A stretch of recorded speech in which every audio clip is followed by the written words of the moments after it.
By summer 1945, the United States Navy possessed 563 destroyer escorts, the largest single class of warships ever constructed by one nation.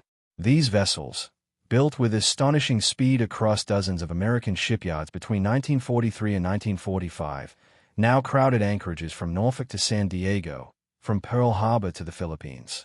Each measured 306 feet in length, displaced roughly 1,400 tons, and had been designed for one specific mission: hunting submarines in both the Atlantic and Pacific theaters.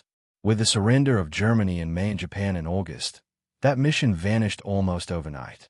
Naval planners faced an immediate and practical question: what does one do with 563 warships that are suddenly obsolete? The challenge was unprecedented. Never before had a fleet faced such a dramatic transition from total war to peace. These destroyer escorts, universally known as DES, had cost roughly $6 million each to construct, a combined investment of over $3 billion. They consumed fuel, required crews of 186 men, needed constant maintenance, and occupied valuable berths at naval facilities worldwide. The Navy's Bureau of Ships quickly calculated the costs of maintaining the fleet in reserve, approximately $850 million annually. With wartime budgets collapsing and Congress demanding rapid demobilization, keeping every DE in commission was financially impossible. Yet these were modern warships, less than 3 years old on average, with decades of potential service life remaining. The destroyer escort program had been America's answer to the U-boat crisis of 1942 to 1943. Designed to be simpler and cheaper than fleet destroyers, DES could be mass-produced using prefabrication techniques and diesel or turboelectric propulsion systems that didn't compete with the steam turbines required for larger warships. The results were remarkable. Shipyards delivered destroyer escorts faster than any other warship type, with some vessels going from keel laying to commissioning in less than 6 months. By war's end, these ships had sunk 67 German U-boats and numerous Japanese submarines while escorting thousands of convoys across both oceans. Their success made them valuable. Their numbers made them disposable. The Navy now had to decide which DES deserved preservation and which would face the scrapyard, a choice that would shape American naval power for decades. Late 1945 presented naval administrators with competing pressures. On one hand, the emerging Cold War suggested that submarine threats had not disappeared, only changed flags. Soviet submarine construction was accelerating, and the Red Navy had captured several German U-boats with advanced technology.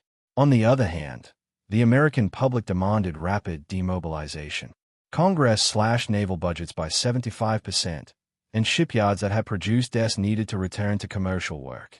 The Navy had an urgent decision: which DES would remain in active service, which would enter reserve, and which would be scrapped or sold. The destroyer escort fleet itself was surprisingly diverse.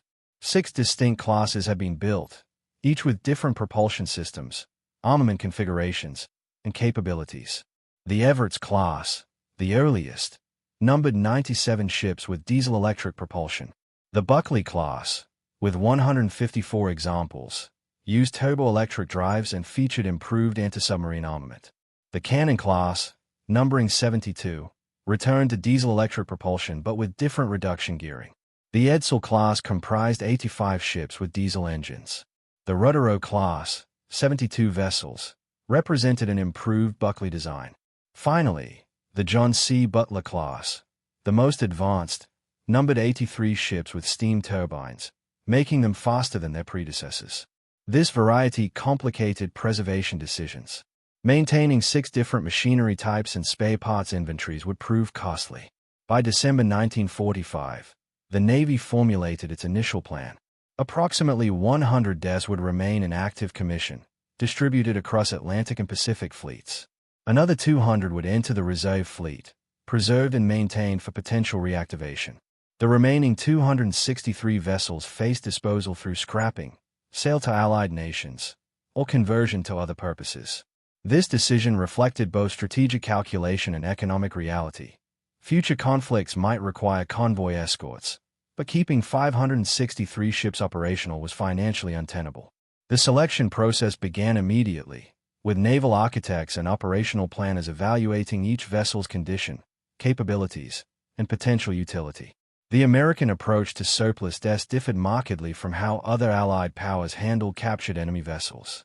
The U.S. owned these ships outright, giving it complete freedom to dispose of them as it saw fit. There was no Allied Control Council mandate, no international limit, and no rival power racing to claim them. The Navy faced a purely internal debate, balancing capability retention against cost reduction. The desks chosen for continued active service represented the newest and most capable examples. The Navy prioritized the John C. Butler and Rudder-class vessels, which offered the best performance in most modern systems. By mid-1946, approximately 87 destroyer escorts remained in commission, primarily with the Atlantic Fleet's anti-submarine warfare squadrons. These vessels conducted regular patrols, training exercises, and port visits. Their crews, now volunteers rather than wartime draftees, maintained the ships to peacetime standards while naval planners debated long-term strategy. The Reserve Fleet program absorbed 203 desks between 1946 and 1948, systematically prepared for long-term storage of facilities in Norfolk, Virginia, Charleston, South Carolina, Orange, Texas, and San Diego, California. The preservation process was thorough. All machinery was drained, cleaned, and coated with protective compounds. Electronics were removed and stored in climate-controlled warehouses. Guns were greased and covered. Hulls were cleaned, painted, and regularly inspected. The goal: maintain these ships in condition for reactivation within 90 days if necessary. This became the mothball fleet, representing a significant commitment to retaining destroyer escort capability even while reducing active strength. Disposal of surplus destroyer escorts proceeded along multiple tracks. Scrapping claimed the largest number, with 147 vessels sold to commercial shipbreakers between 1946 and 1948. Most went to yards in New Jersey, Texas, and California, systematically dismantled for their steel, copper, brass, and aluminum. Each DE yielded roughly 800 tons of steel and 15 tons of copper, essential resources as American industry reconverted to peacetime production. The scrapping process was swift and final. Ships that had seen only a couple of years of service were reduced to raw materials within weeks. Foreign military sales provided homes for 79 destroyer escorts between 1946 and 1952. This program served multiple purposes: disposing of surplus vessels, strengthening Allied navies, and maintaining American influence abroad. France received 13 desks under the Mutual Defense Assistance Program, commissioning them between 1950 and 1952 to rebuild its post-war fleet. The Netherlands acquired 8, redesignated as frigates for colonial defense in the East Indies. Brazil obtained 7 desks, forming the backbone of its anti-submarine force. Italy received 4, Greece 6, with smaller numbers going to the Republic of China, Uruguay, and other nations. Each transfer included American technical teams to train foreign crews and establish maintenance procedures. The most extensive foreign deployment involved 18 desks transferred to Japan between 1953 and 1956. These ships became the foundation of the Japanese Maritime Self-Defense Force, created after the 1951 Security Treaty. Redesigned as patrol frigates to comply with Japan's post-war constitution, Japanese crews underwent extensive training at American facilities before taking command. This program was politically sensitive, giving warships to a recently defeated enemy, but strategic logic prevailed. Japan's geographic position was crucial in containing Soviet ambitions in the Pacific, and a capable Japanese Navy served American interests. Conversion programs transformed 47 destroyer escorts into specialized vessels. The most significant were radar picket escorts, DES, outfitted with advanced radar systems and communications for early warning duties. Between 1949 and 1952, 26 DES underwent this conversion, emerging with tall radar masts and expanded operation centers. These conversions reflected a shift in naval priorities as the threat transitioned from submarines to aircraft and guided missiles. The converted DES patrolled both coasts and the Pacific, providing early warning before airborne and satellite systems matured. High-speed transports, APDs, became another notable conversion. 12 DES were modified between 1945 and 1946, removing some armament and installing accommodations for 162 troops and landing craft davits. These APDs proved useful during the occupation of Japan and later during the Korean War, transporting special forces and raiders efficiently. The conversion was relatively simple, taking roughly 6 weeks per vessel, extending the useful lives of ships that might otherwise have faced scrapping. Some desks became experimental platforms, testing emerging technologies. The USS Fisk became a sonar test ship at the Naval Underwater Sound Laboratory in New London, Connecticut, while the USS Eugene Elmore served as a trials vessel for new electronic warfare systems at the Naval Research Laboratory. Though removed from combat, these ships contributed significantly to early Cold War naval technological development, demonstrating that even obsolete designs could provide lasting value. The outbreak of the Korean War in June 1950 dramatically reversed the Navy's disposal plans. Suddenly, every available escort vessel was needed for convoy protection, amphibious support, and blockades. Between July 1950 and December 1951, 39 destroyer escorts were recommissioned from the reserve fleet, some having been in storage for only 2 years, others nearly 5. The mothballing process proved its worth. Most ships were ready for sea within the planned 90-day timeframe. Recommissioned desks primarily served in the Pacific, escorting supply convoys to Korea, providing gunfire support during amphibious operations, and conducting coastal patrols. Their performance revealed both the value and limitations of the design. Desks excelled in confined waters due to their maneuverability and shallow draft. However, they were slower than newer destroyers, had insufficient anti-aircraft capabilities against jets, and offered cramped habitability compared to peacetime standards. Post-Korean War, the fleet underwent continued attrition through scrapping, foreign transfers, and conversion. Between 1953 and 1957, 73 additional desks were sold for scrap as the Navy reduced its force structure. The reserve fleet shrank as well, with some vessels deteriorating beyond economical repair after years of storage. By 1960, only 62 desks remained in active American service, down from 87 in 1946. The reserve fleet held another 94 vessels, many considered unlikely to reactivate due to age and obsolescence. The Soviet submarine threat of the late 1950s prompted one final major modernization. The Navy selected 35 desks for the Fleet Rehabilitation and Modernization (FRAM) program, equipping them with updated sonar, improved anti-submarine weapons including the ASROC rocket system, and enhanced communications. FRAM conversions occurred between 1960 and 1962 at shipyards in Charleston, Long Beach, and Philadelphia. Modernized desks gained another decade of useful service, remaining operational into the early 1970s. The final years of destroyer escort service stretched into the mid-1970s.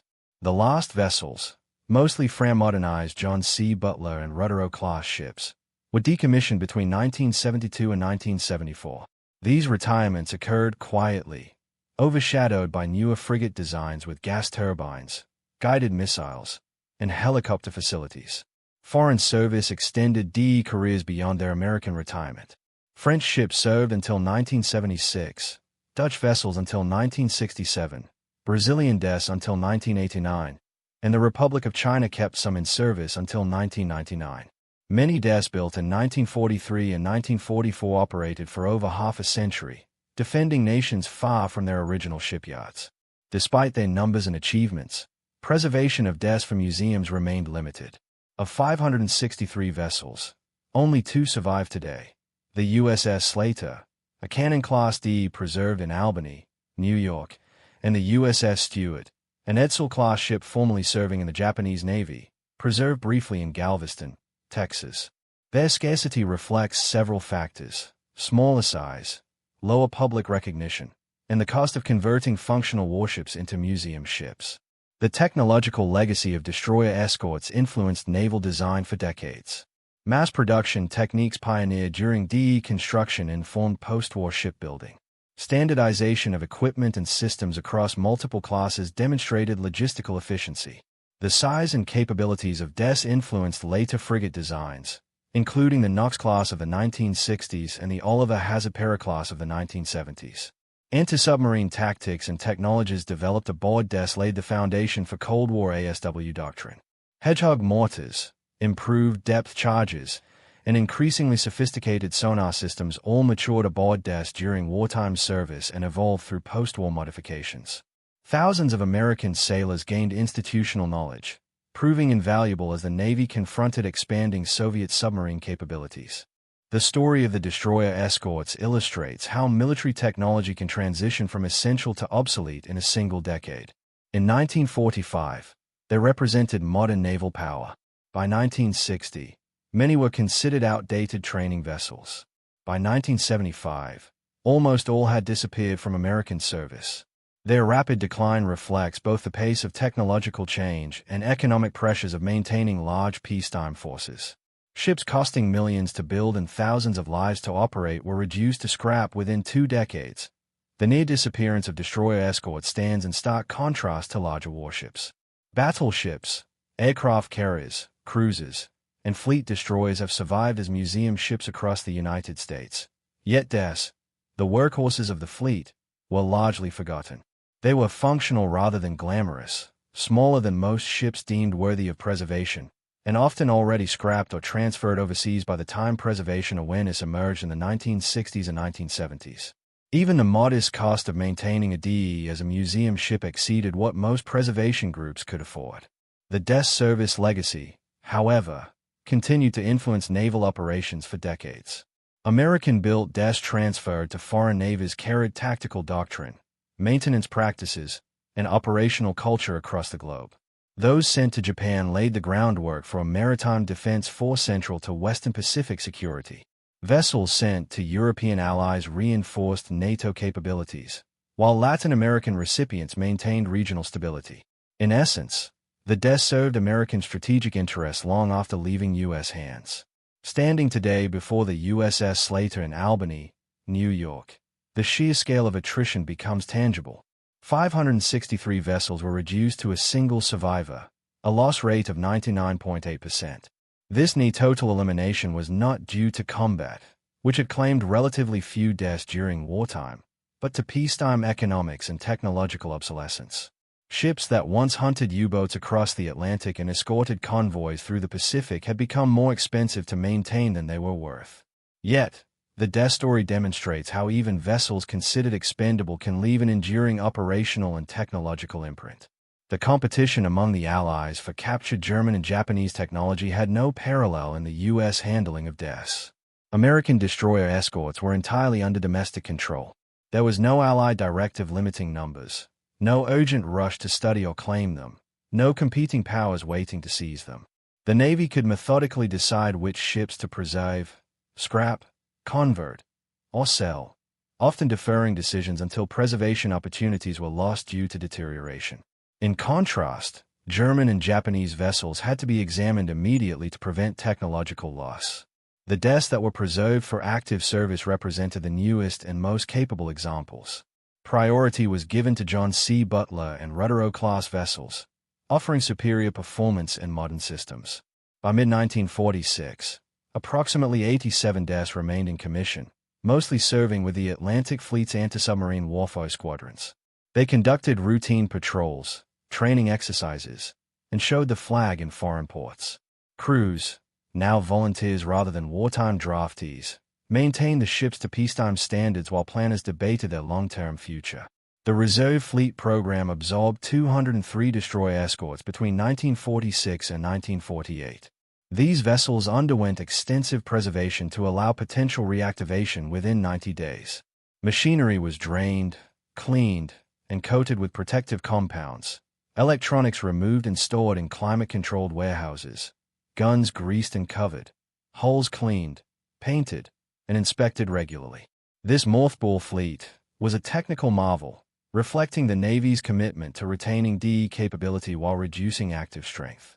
Meanwhile, disposal continued apace. Scrapping alone accounted for 147 vessels, with most sent to yards where steel, copper, and other metals were recycled. Foreign sales accounted for 79 ships, including transfers to France, the Netherlands, Brazil, Italy, Greece, the Republic of China, Uruguay, and Japan. These programs were not only about disposal, but also extended American influence. In Japan, desks became the backbone of a maritime force aligned with U.S. strategic goals, despite the political sensitivity of arming a former adversary. Conversions extended the useful life of many desks. Radar picket conversions, DES, gave 26 ships enhanced early warning capabilities between 1949 and 1952. High-speed transports, APDs, adapted 12 vessels to carry troops and landing craft for occupation and combat missions, including the Korean War. Experimental conversions allowed DES to test sonar, electronic warfare systems, and other emerging technologies, further extending their operational impact beyond the original wartime role. The Korean War underscored the value of DES. Between 1950 and 1951, 39 destroyer escorts were recommissioned from reserve, often after years in storage. The mothballing process proved remarkably efficient. Ships were ready for sea within the projected 90 days. DES performed admirably in convoy escort, coastal patrol, and amphibious operations, particularly in the shallow, confined waters around Korea. Their limitations, speed, anti-aircraft capability, and habitability, highlighted that while valuable, DES were increasingly outdated by jet-age warfare. Post-Korean War, attrition continued. Between 1953 and 1957, 73 additional DES were scrapped, while others continued to serve in foreign navies. By 1960, only 62 DES remained active in the U.S., with 94 more in reserve, many unlikely to return to service. In response to growing Soviet submarine threats, 35 DES underwent the Fleet Rehabilitation and Modernization (FRAM) program between 1960 and 1962. These ships received upgraded sonar, anti-submarine weapons including ASROC rockets, and improved communications, gaining another decade of service. By the mid-1970s, destroyer escorts had almost completely vanished from American service. Decommissionings between 1972 and 1974 quietly marked the end of a three-decade-long era. Yet, the DES technological and tactical legacy endured. Mass production techniques pioneered for DE construction informed post-war shipbuilding. Anti-submarine warfare tactics, sonar systems, hedgehog mortars, and depth charge technologies evolved from DE experience into Cold War doctrine. Foreign service extended their impact even further.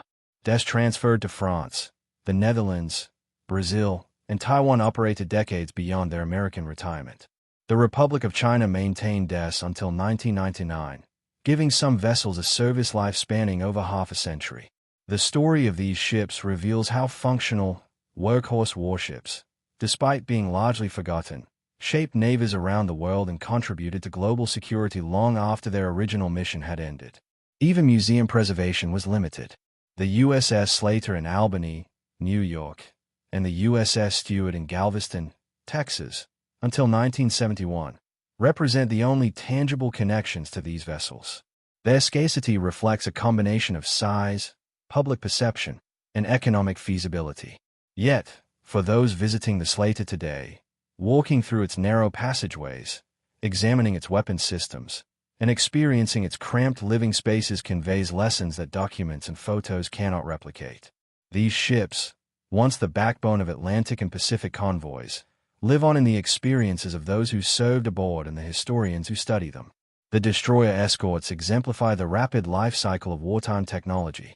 Built to meet a critical need, they served in combat, transitioned to peacetime roles, adapted through conversions, and finally faced obsolescence.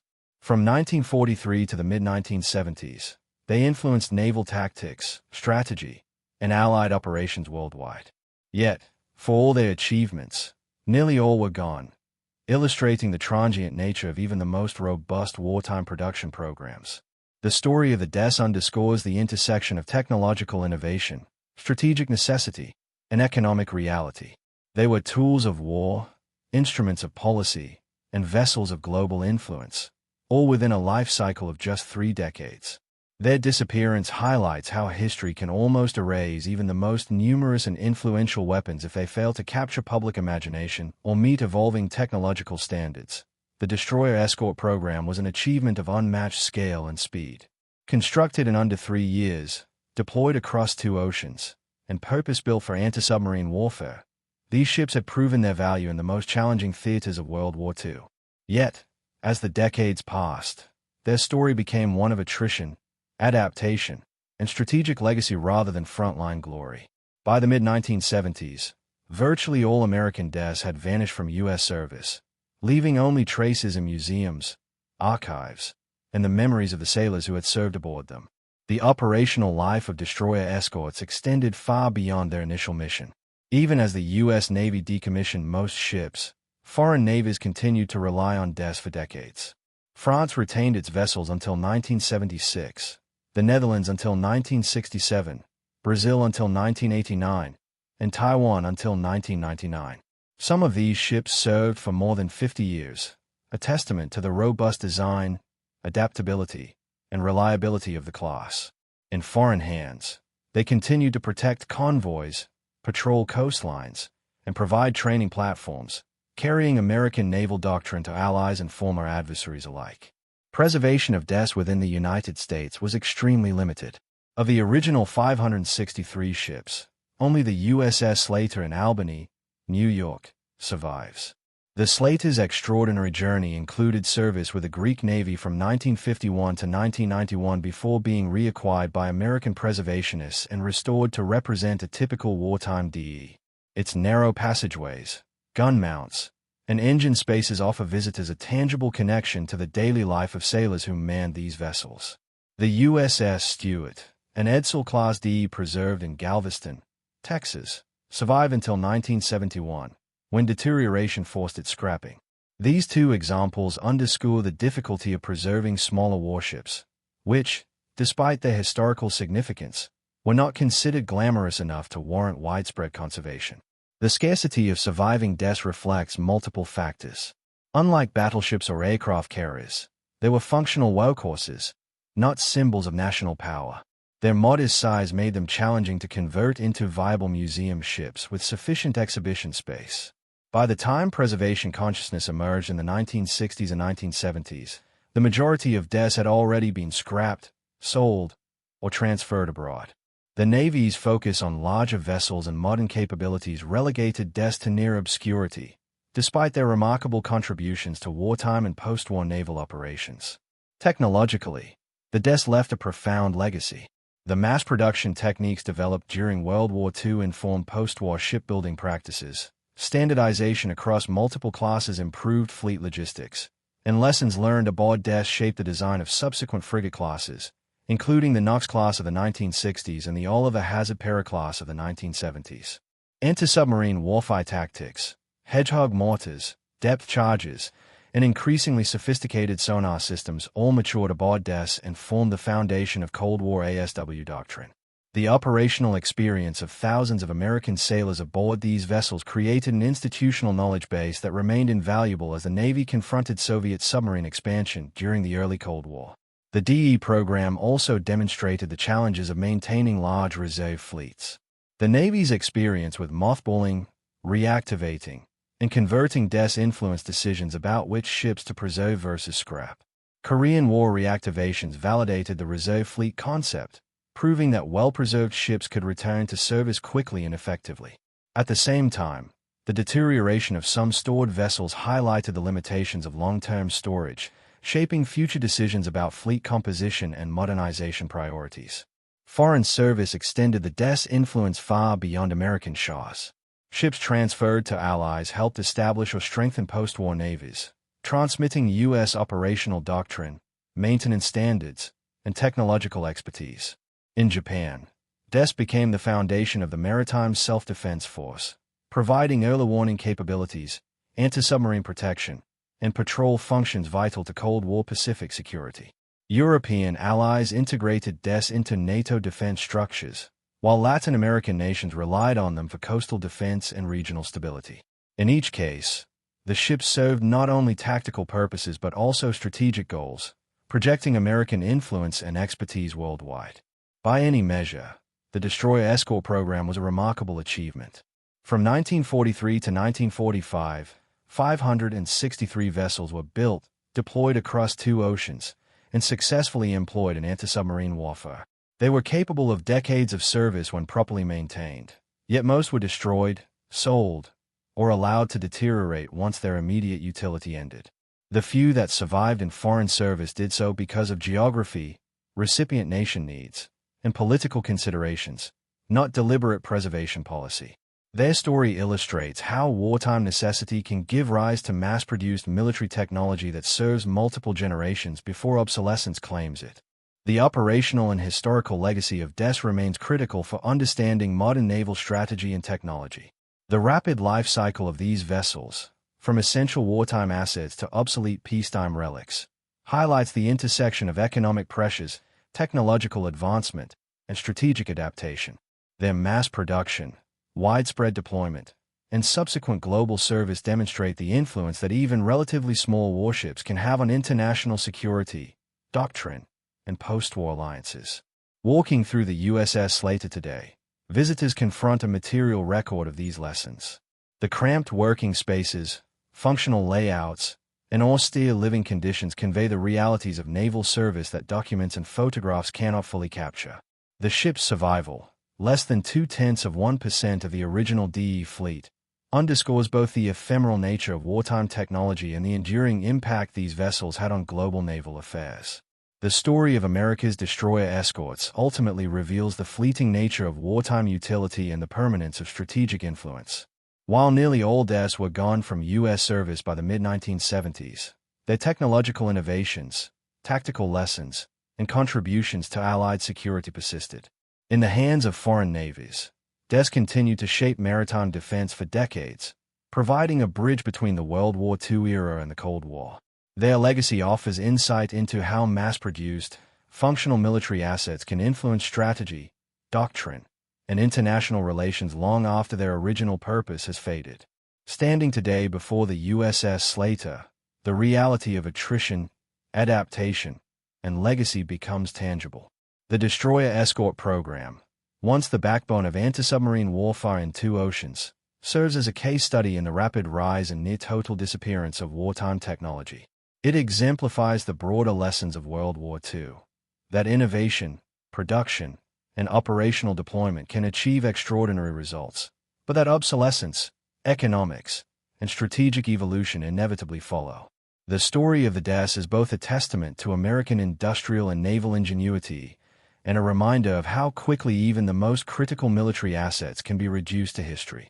In conclusion, destroyer escorts were more than workhorses. They were instruments of strategy, tools of diplomacy, and embodiments of technological innovation. Their service, their dispersal across the globe, and their ultimate disappearance highlight the dynamics of military production, the imperatives of strategy, and the inexorable march of technological change. The nearly complete loss of the original 563 ships contrasts with the lasting influence they wielded during and after their operational life, making the destroyer escort program one of the most remarkable and instructive chapters in American naval history.